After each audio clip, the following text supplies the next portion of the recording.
Thus, by 3.5 billion years ago, the planet was crawling with life.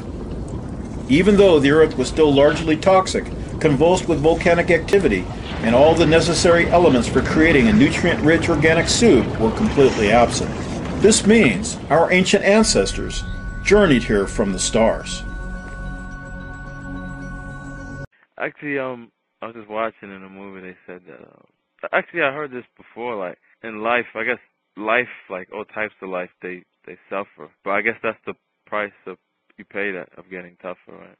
Yeah, you cannot get tough unless you've been through the difficulties that make you tougher. Mind you, we could do something a little less sometimes, I imagine, like the carpenter that says, "Thank you, Lord," every time he hits himself on the thumb with his hammer. But then he says, "Thank you, Lord," but not always on the same thumb, please. Yeah, I watched all the Star Trek movies. One after the other? Yeah, I watched them, but I watched it backwards. Like throughout the whole week, I watched all of them. Everybody get younger. You're going back in time. Like, and that was one of the episodes in the movie. They go back. Button. Yeah. Yeah, and one movie they go back in time, and how they do is they go really fast at warp speed toward the sun to go back in time. So I guess that's the light that they always talk about. Oh. Creation of the solar system. Yeah, man. I really want to look into that. Like, do you know like a lot of information on that, on the whole creation? Well, I wasn't there. Yeah. I don't think you were either. I don't think we know anybody that was there. Yeah. But if you think about the solar system and the Big Bang, you're dealing with what 13 to 15 billion years ago. Question that still remains in all scientists' thoughts are: was there anything before, and will there be something after? And when they say after, do they mean after? Well, the options are that the solar system continues to expand and everything dies along the way because the suns and the place where things live will be too far apart. That's one option. The other one is that at one stage of the game, the motion reverses, and instead of expanding, they come closer and closer together and create the big crunch opposed to the Big Bang. I thought that was just a term they use for like economics. Crunch is the coming together of all things back into a singularity. One considers that the Big Bang occurred when everything was one and it blew apart. Big crunch is the putting it all back together again. Where else in nature do you see that, where everything? Well, that's what they're doing with the hermaphrodite. Yeah, that's through like they're inducing that. So. Human beings begin that journey, check out all the options, and then reverse the process, or at least crunch the process, return to what it was at first.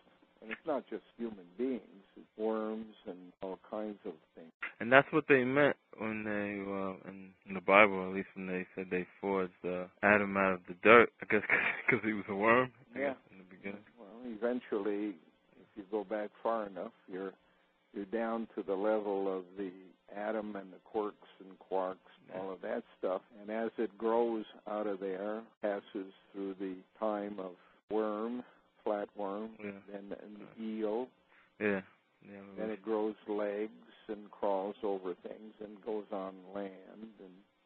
And you see hints of that because other animals, like animals in the sea, that are mammals, so that's like, I guess, hinting at it's related to, I guess, us human beings. Yeah. Because they feed the babies the same way. What do you know about, like, other bodies in the outer space, like? Well, one thing you know is numbers.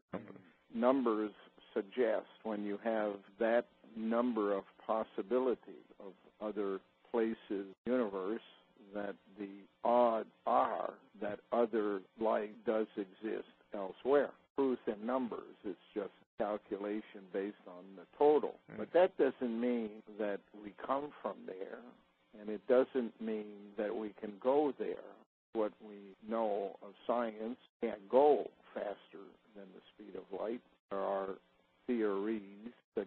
might, but none of it has been proven or shown to be practical.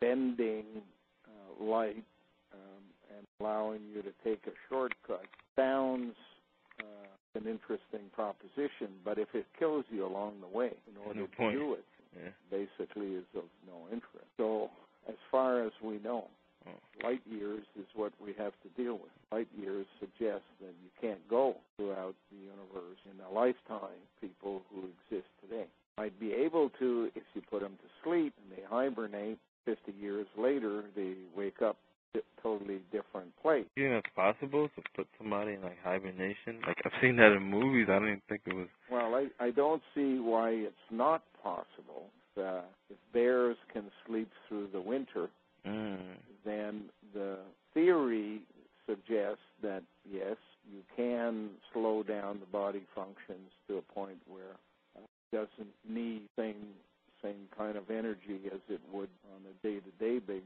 But from that point, if you know it's possible, you can usually expand upon it. So I don't see why it would not be possible. But you always have the ability to clone from DNA anyway. So send one person out, that person could have cloned themselves a number of times along the way, so that in the end there's another person there, but it's made from the people sent out.